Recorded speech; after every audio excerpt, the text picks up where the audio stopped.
அன்பு சொந்தங்கள் அனைவருக்கும் வணக்கம். நம்மளுடைய சேனலை பார்க்குற அனைத்து சொந்தங்களும் நம்மளுடைய சேனலை சப்ஸ்கிரைப் பண்ணிட்டு பார்த்தீங்கன்னா எனக்கு கொஞ்சம் யூஸ்ஃபுல்லாக இருக்குது. இப்போ வாங்க நம்ம வீடியோக்குள்ளே போகலாம். என்னை நேசித்தவள் பாகம் 10. கொஞ்ச நேரத்தில் கூடத்தில் தருமனும் மீனாவும் வந்திருந்தனர். அக்காவை பார்த்ததும் இவன் தலைகுனிய தம்பியின் மெலிந்த தோற்றம் மீனாவின் இதயத்தை உலுக்கியது.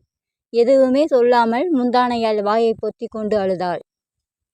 நல்ல வேளையா இவ தம்பி நேத்து நைட்டு இருந்த கோலத்தை பார்த்திருந்தா உயிரையே விட்டிருப்பா என்று மனதுக்குள் எண்ணிய தருமன், எல்லாம் தான் தீர்ந்து போச்சே, இப்ப ஏன் அழுது எல்லாரையும் சங்கடப்படுத்துற என்று மனைவியை அதட்டியவர்.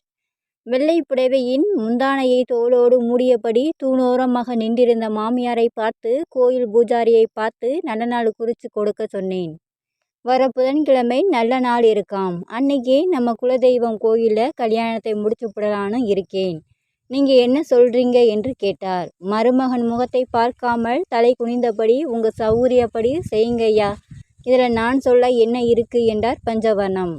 அப்போது தோட்டத்தில் இருந்து வந்த யுவதி தர்மனின் அமர்ந்திருந்த சோபாவின் கைப்பிடியில் அமர்ந்து அவர் மீது ஒயிலாக சாய்ந்து யுவனை முறைத்தபடி, அப்பா அண்ணனுங்க ஏன் வரலை என்று கேட்க, கூப்பிட்டு பார்த்தேன், வரலேன்னு சொல்லிட்டானுங்க, சரிதான் போங்களான்னு வந்துட்டேன் என்று சொன்ன தருமன், அம்மா நீ ஏன் இன்னும் குளிக்காமல் உட்கார்ந்துருக்கடா என்று மகளிடம் கேட்டார். எங்கிருந்து குளிக்கிறது, ரூமுக்குள்ளே இருக்கிற பாத்ரூமில் சவர் இல்லை, சரி தோட்டத்தில் போய் குளிக்கலான்னு வந்தா ஒரு இளவரசனை உட்கார வச்சு சுற்றி சுற்றி வந்து எண்ணெய் தேய்ச்சி குளிக்க வச்சு, எப்பாப்பா என்ன பில்டப்பு கொடுக்குறாங்கப்பா, என்னவோ போருக்கு போய் ஜெயிச்சுட்டு வந்த மாதிரி, போனது ஜெயிலுக்கு கம்பி என்றதுக்கு இதில் இந்த பந்தாவுக்கு ஒன்றும் குறைச்சல் இல்லை, தாங்க முடியலை சாமி, இன்னும் என்னென்ன கூத்தெல்லாம் பார்க்கணுமோ தெரியலை என்று நக்கல் என்ற பெயரில் இவனின் மனதை மேலும் ரணமாக்கியபடி தன் நெற்றியில் வலிக்காமல் அடித்து கொண்டாள். அவளின் அலட்சியமான பேச்சு அங்கிருந்த அனைவரையும் அதிர்ச்சிக்குள்ளாக்கியது. இவனுக்கு கூன் ஊசியாக இதயத்தில் இறங்கியது அவளுடைய நக்கல். இவன் உடல் கூனி குறுகியது. சுய பஞ்சாபத்தில் அடிவயிறு தடதடவென்று உதறியது. கண்களில் தேங்கிய கண்ணீரை வழிய விடாமல் மூச்சை இழுத்து பிடித்து கண்களிலே தேக்கினான்.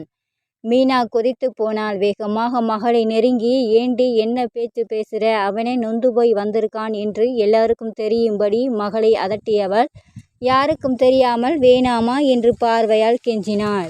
எல்லோருக்கும் காப்பி எடுத்து வந்த செல்வி கண்களில் திறந்த கண்ணீருடன், என்ன சின்னம்மா இது என்றாள். மேலும் ஏதோ பேச வந்தவள் யுவனின் அடிபட்ட முகத்தை பார்த்துவிட்டு விரித்து போட்ட கூந்தலை சிலுப்பியபடி யுவனின் அறைக்குள் நுழைந்தாள். மகளின் பேச்சு தருமனையும் பாதித்திருந்தது. கலங்கு போய் நின்றிருந்த மாமியாரை பார்த்து, சின்ன பிள்ளைதானே, போக போக சரியா போயிடும் என்று சங்கடமாக சமாதானம் சொன்னார். நான் ஒன்றும் சொல்லலைங்க, என் மகனை என் பேத்தி எதை சொல்லவும் உரிமை இருக்கு, என் வீட்டிலேயே ஒரு மகாராணியா அவ இருந்தா போதும் என்றார் பஞ்சவர்ணம்.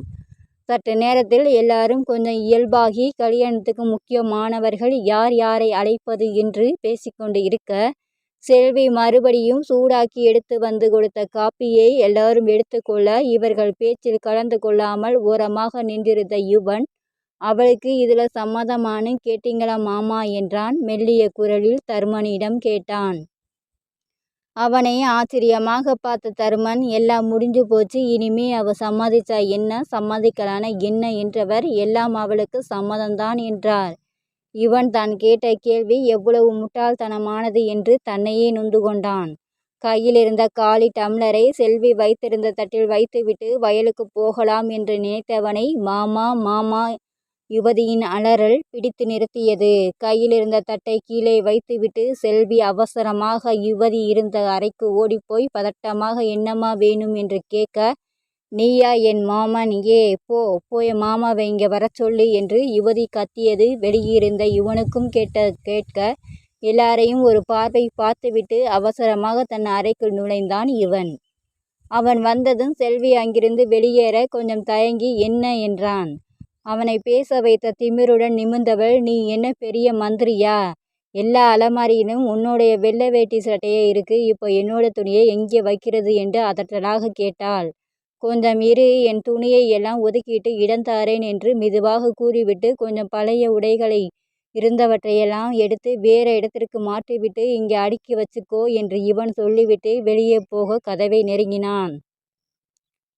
மாமா இப்போ ஏன் வெளியே போற என்ற யுவதியின் குரலில் மீண்டும் திரும்பினான். நீ போயிட்டா இந்த துணியெல்லாம் யார் அடுக்குவாங்க? இதை பாரு மாமா, எனக்கு மயக்கமா வருது. கொஞ்ச நேரம் நிற்க கூட முடியல. அப்புறம் நான் எப்படி அடுக்குவேன் என்று உடலை நெளித்து வளைத்து ஒயிலாக நின்றவளை பார்த்து அப்படியே நின்றவன், சரி நீ போய் குளிச்சிட்டு வா, உன் ட்ரெஸ்ஸை எல்லாம் நான் அடுக்கி வைக்கிறேன் என்று விட்டு அலமாரியின் அருகே போனான் யுவன். அப்படி வா வழிக்கு என்றபடி வெறும் டவலுடன் பாத்ரூமுக்குள் நுழைந்தாள் யுவதி. இவன் அலமாரியை திறந்து யுவதியின் உடைகளை நேர்த்தியாக அடுக்கியவனின் மனதில் புதுவிதமான உணர்வு. இதுவரை இவன் வாழ்க்கையில் இவன்தான் மற்றவருக்கு வேலை சொல்வான். இது போன்ற வேலைகள் இவனுக்கு புதிது. மனசுக்குள் ஏதோ ஒன்று குறுகுறுக்க யுவதியின் உடைகளை அடுக்கினான். சற்று முன் வந்த தர்மனும் மீனாவும் யுவதியின் மற்ற உடைகளை காரில் எடுத்து வந்திருக்க அந்த பைகளையும் எடுத்து அடுக்கினான். ஒரு பையில் யுவதியின் போட்டோ ஆல்பங்கள் இருந்தது. அத்தனையிலும் அழகாக இருந்தாள். ஒரு படத்தில் பிறந்து சில நாட்களே ஆன சிறிய ஆட்டுக்குட்டியை தூக்கி முத்தமிட்டபடி இருந்தாள் யுவதி. ஆட்டுக்குட்டியை முத்தமிட்ட இவனுக்கு இவன் முத்தம் கொடுத்தான். அந்த படத்தை மட்டும் உருவி எடுத்து தன் சட்டைக்குள் மறைத்துவிட்டு மற்றவைகளை அடுக்கி முடிக்கவும் யுவதி குளித்துவிட்டு வெளியே வரவும் சரியாக இருந்தது. யுவதி வந்து தன் உடையை மாற்ற துவங்கியதும் அவளை பார்க்காமல் அங்கிருந்து அவசரமாக வெளியேறினான். ஓடுறியா? ஓடு மாமா ஓடு என்று எண்ணி சிரித்தபடி பாத்ரூமுக்குள் நுழைந்தாள் யுவதி. இவனுக்கு அவள் மனம் தெளிவாக புரிந்தது. அதாவது இந்த மாதிரியெல்லாம் பண்ணிட்டு நான் சலனப்பட்டு தொட்டா அதை வச்சு என்னை இன்னும் கேவலமாக பேச பிளான் பண்ணியிருக்கா என்று தெளிவாக தப்பு கணக்கு போட்டான் யுவன். என் மனசு சரியில்லாத போது உன் முகத்தை பார்த்தால் மனசு உடனே சரியாகி விடுகிறது. ஆனால் அதுவரை சரியாக இருந்த நான் சரியில்லாமல் போய்விடுகிறேன். சமையல் அறையில் மீனாவின் குரல் கேட்க தர்மன் செவலையினிடம் விவசாயத்தை பற்றி ஏதோ பேசிக் கொண்டிருந்தார்.